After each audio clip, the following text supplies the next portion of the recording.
Welcome back to TheChowTimePod. It's your host, Red. Got a video today from Gen. How Gen got falsely accused a few years back. No one's safe, guys. This can literally happen to anybody. Please like, subscribe below. I really appreciate that. Let's get to that chow. It's chow time. I have a story that's similar to the Johnny Depp and Amber Heard situation. With what's going on, I felt that I had to share with you what happened and what I learned from the experience. But first, context on the trial. Celebrities Heard and Depp divorced in 2016, and in 2018, Heard wrote an op-ed for the Washington Post alleging that she was a victim. That's all she had to do, guys. Write a stupid article accusing him, and he lost everything. The public said, no more to Johnny Depp. Victim of domestic abuse. And despite denying these allegations, Depp was canceled. And fast forward to today, and Depp is suing for defamation that Heard isn't the victim, but the perpetrator. It's a trial to determine truth, and that's never as simple and easy as it. And we know the truth. She shat on his bed, cut off his finger, and was the perpetrator the whole time. But yet, there's still women that are on her side still to this day. It seems. Which leads me to my story. This was in 2018 during college, and there's this girl that I've been hooking up with. And every year, our frat rents out a bunch of houses, and we spend a weekend partying in another city. And it was a date event, so I decided to take her. On the first day, our group gets there kind of late, so there's already a bunch of parties going on. I drove up the whole way and was feeling tired, so I decided to stay sober that night. Party ends, the group, my date and I, we all head home, and at this point, everything's all good. We get to her room, we're talking, chilling, laying in bed. We start kissing, but after a minute, she starts freezing up and tells me that she's cross and just wants to go to bed. What's cross, guys? Is it like cross-faded when you're too high and too drunk at the same time? That's what I remember when I was younger. I don't know, it might be different now. I'm not into this young lingo nowadays. And from my point of view, when she was telling me that, I continued to kiss her on the neck. But when I heard her say stop, I did, and we went to sleep. This is one of those no means no things, but it's so hard to tell because women do this stuff all the time and they still want men to still pursue, right? I don't think he did anything wrong for the age he was at. They've been hooking up for quite a while, right? This seems from her story. They were making out. She felt a little off, and then they laid down. He kissed her one more time on the neck. She said, stop it. He stopped. That was it. I think that was a reasonable where he went with it, because sometimes girls, they just want to be more intimate and want to be a little bit more, togetherness to start things up, which is understandable. But look what happens afterwards. So the next morning we wake up and I could tell that things were weird. So I ask her what's wrong. And she sits up and tells me that I should have immediately stopped kissing. This wasn't her first time, so I didn't realize that I was pushing any boundaries. It wasn't their first time. Terrible because I had no intention of making her feel uncomfortable. We continued to interact throughout the day, but as the weekend went on, told me that she wanted her own space. So for the rest of the weekend, we did our own thing. The weekend ends and I drive our group back to campus. And by this point, we're no longer talking. We all say our byes, and this is where the story gets interesting. The day after we get back, I get a random text from her roommate asking if we could meet up and talk about what went down. We meet up, and she says something to me that I'll never forget. How could you ever do that? You have sisters. How could you ever hold down a girl and forcefully finger her? It went from kissing on the neck, stopping, to forcing her down and forcibly taking her. Again, we don't know why liars lie. She had no reason to lie about this, in a sense. Like, it didn't happen this way. Even if she felt a way about it, she could have just said something else. But no, she went all out saying that he actually physically assaulted her. Why did she do this? In my opinion, just brainstorming, she already found a guy. She found a new guy. She felt a way about it. As soon as they started kissing, she was like, I don't like him anymore like that. I think I want to get with a different guy. And because things got a little bit closer than she wanted to be, she was just like, oh, I don't want to look bad in front of the other guy that she likes, so I'm going to accuse him of things. I'm almost positive that's what it was, just because it almost always seems to be some kind of story like that. I was in complete shock. It was the first time that I realized what she was telling others from her point of view. And here's where shit gets crazy. Her roommate and her schedules a meeting with my frat and demands that if I don't get removed, they're gonna start telling the school. So long story short, they had no— See, this is where I'm going at. Like, what is their end goal for him? Does she hate him enough to want to ruin his life? Or does she just want to remove him from her life? Like, immediately kind of thing, or what is it? But these women keep going further and further into these accusations because as if this is nothing to men. No choice but to remove me. And even though that's all she wanted initially, it didn't stop there. The very next week, I get an email from Title IX that there's been a sexual assault investigation launched against me. They started conducting interviews with myself, her, and the other people from the weekend, and after compiling texts, stories, and evidence, there's finally some good news.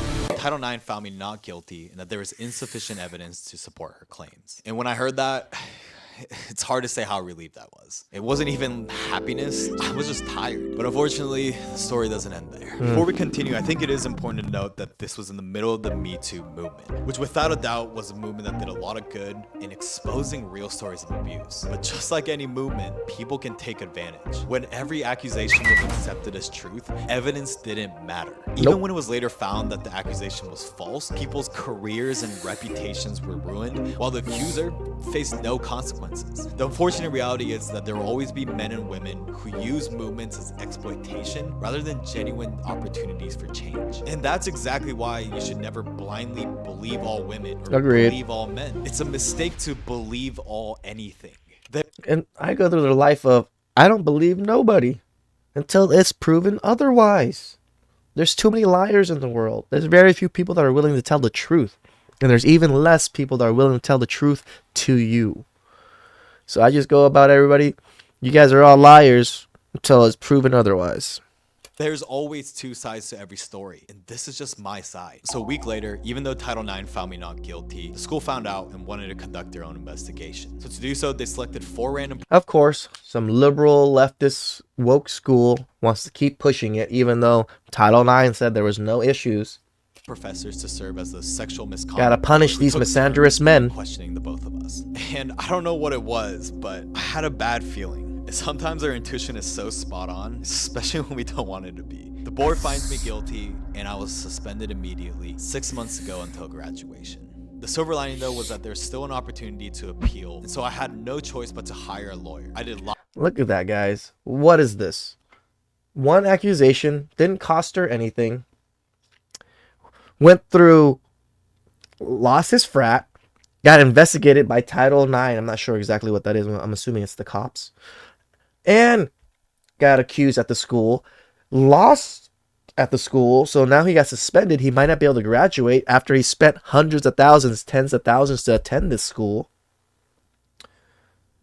For what? And he has to hire lawyers to defend himself. That costs tens of thousands of dollars. And it cost her nothing. It's costing him his future and massive amounts of money just to defend himself. Lie detector tests and did everything I can to prove my innocence. And after a non-stop crazy week of compiling more evidence, looking at the school's policies, and even threatening to sue for defamation, the school finally repealed their decision. And their reasoning, all they admitted was that there was a procedural error and that the case should immediately end. So much bullshit. Title IX found me not guilty. After fighting for months, I was finally cleared, reinstated back in the frat, and graduated. So as you can guess, what I learned from the experience. This man got lucky. How many stories of we have men that lost their scholarship, got kicked out of school, and never got reinstated, never got anything back. They just lost their livelihoods. Shout outs to Jen for being quite lucky to be able to defend himself. But this is what it is, guys. It's almost like us versus them. I don't want to say it that way, but you have to defend yourself and you have to protect yourself from these things. Is that now I'm a men's rights activist that hates all men. I could have easily... I actually enjoy and I love that he became more a men's rights activist. He's not like fully red pilled like most of us are. He's more in the middle lane, which I like.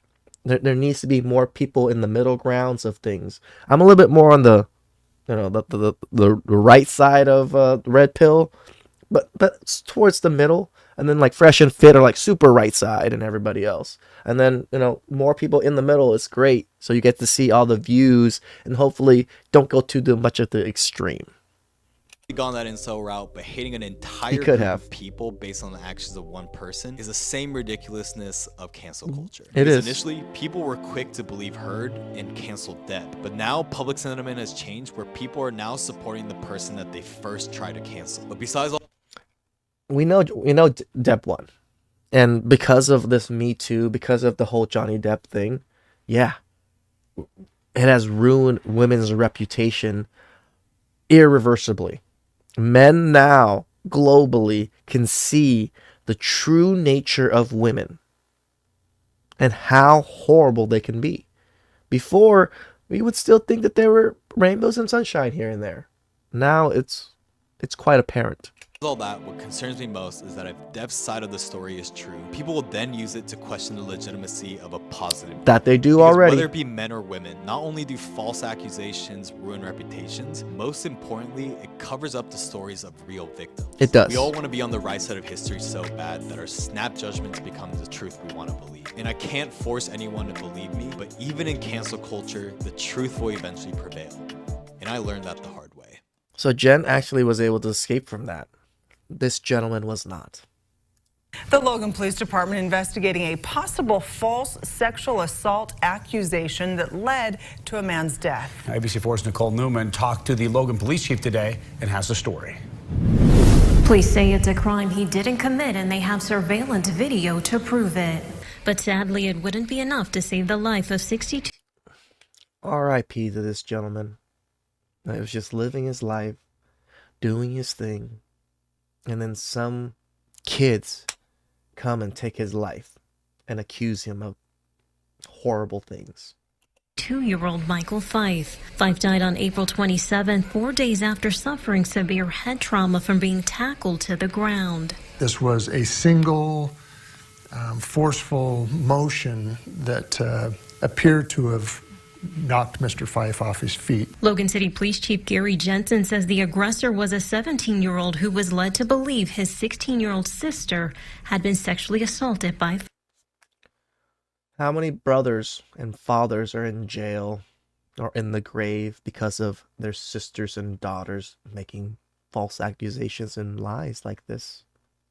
We hear it all the time. We hear about women calling their brothers to come see their ex-boyfriend, the ex-boyfriend shooting up the place, shoots back left and right, loses a brother. Or the opposite, brothers come blast out the ex-boyfriend.